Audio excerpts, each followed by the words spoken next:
This chapter, dilution. So since we're dealing with solutions,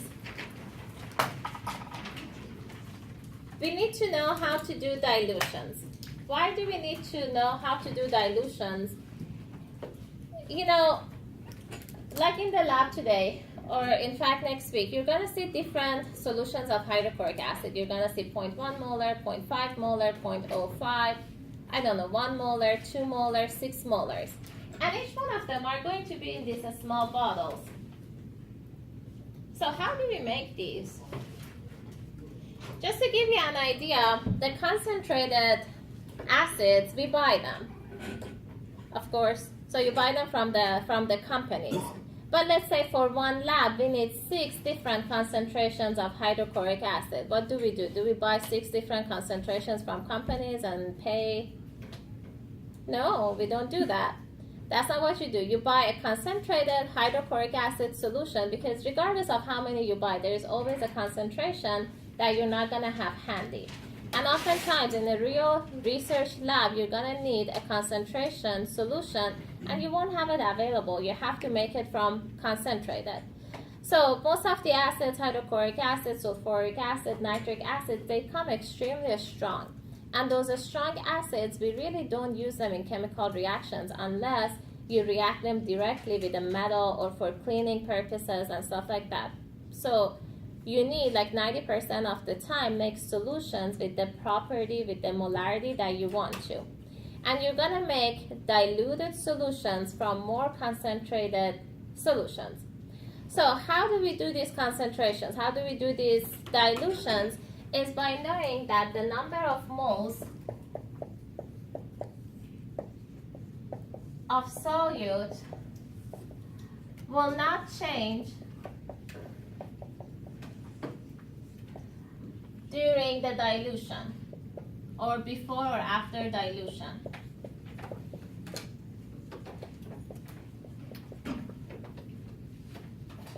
So the key is that the number of moles of solute won't change. And this should make sense. Imagine you make your coffee. In a cup of coffee in the morning, you add 2 packs of sugar to it. And it becomes too sweet. What do? Add water. You add water to it, right? That's right. You add more water to it or you add coffee to it, more coffee to it, right? But by adding more water or more coffee to it, does the amount of sugar changes? No. No. What changes is the volume of your solution, which is the coffee. That's what's changing. You're adding more solvent, and in coffee, your solvent is water. You're adding more water, and you're basically diluting your cup of coffee.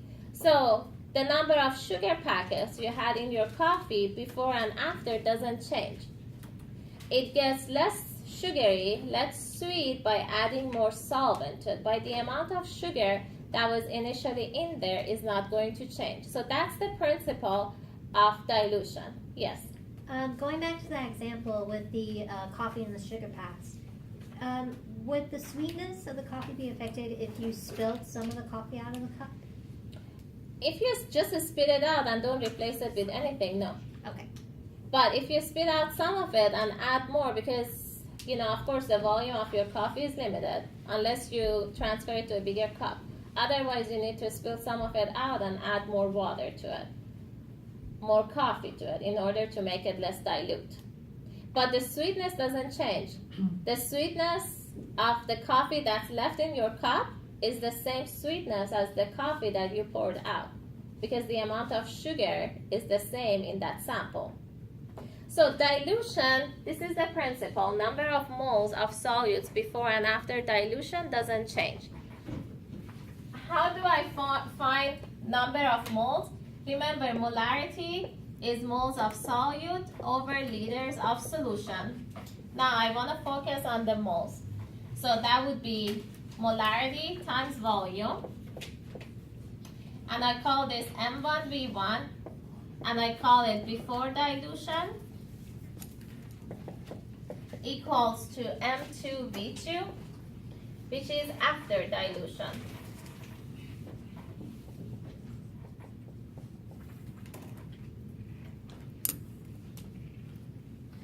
it basically tells me that the number of moles before and after the dilution doesn't change. So this equation, M1V1 equals to M2V2, is used only, and I emphasize, only for dilution, nothing else. Now let's see how we use this equation.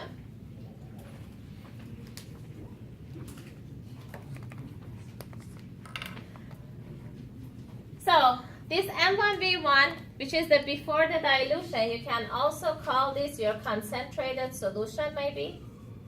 So these are different ways that you can call and you remember. And after the dilution, your solution is going to be the dilute solution.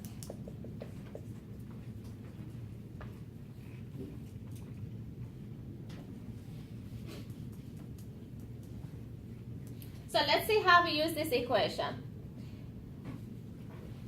So we're going to look at question number 10 from your handout. You want to know how many milliliters of 12 molar hydrochloric acid are needed to make 500 milliliters of 0.1 molar hydrochloric acid. So I have two different types of hydrochloric acid. One that is concentrated and one that is dilute. And now let's see what information I have.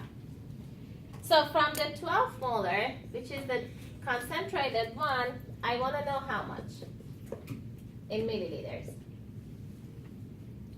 And I want to make a solution, 500 milliliters of 0.1 molar hydrochloric acid solution. And I know that it's a dilution because look, first of all, these two solutions are the same solution, two hydrochloric acid solutions. One of them has a higher concentration, more concentrated, and one is less concentrated. So since it's dilution, I'm going to plug this into M1V1 equals to M2V2. From the concentrated, I know that it's 12 molar. Volume, I don't know. From this other one, dilute one, it's a 0.1 molar. And I know I have 5 milliliters. So if you solve this for V1,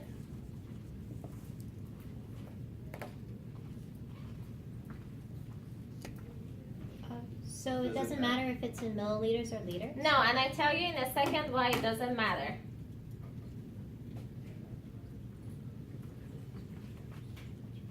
How many stick figs do I want? 2.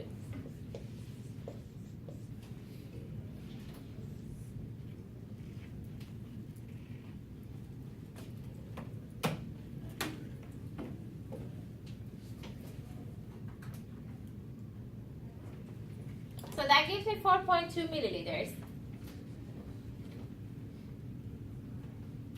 Now let's see what does it mean, 4.2 milliliters of the concentrated hydrochloric acid solution. It means that I'm in a lab, I need to do an experiment. For that experiment, I need 500 milliliters, 0.1 molar hydrochloric acid. I look around. The only hydrochloric acid container source that I can find is a big jug of 12 molar hydrochloric acid. What do? I gotta make my own solution. I know that I want exactly 500 milliliters and I want it to be 0.1 molar. I do these calculations and I get that 4.2 milliliters. What does that mean? It means that I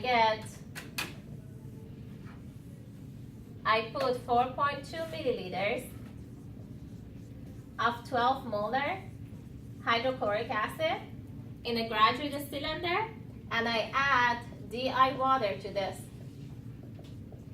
How much DI water do I add? Until this reads to 500 milliliters.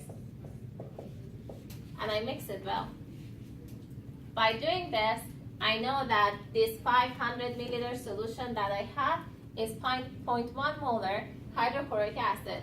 This is one of the most common procedures, calculations that you do in a chemistry lab. 80% of times when you go in there, you have to do dilution, you have to make a solution, and this is how you do it. Now, I wouldn't necessarily do it in a graduate cylinder. That's not the best thing. You have volumetric flask, and you in fact do this in a volumetric flask. Any questions so far? Yes?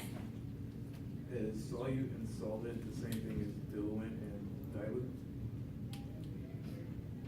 I don't know. Solute and solvent, as of what? Are they the same thing as like dilute and diluent? I don't know. I don't think so.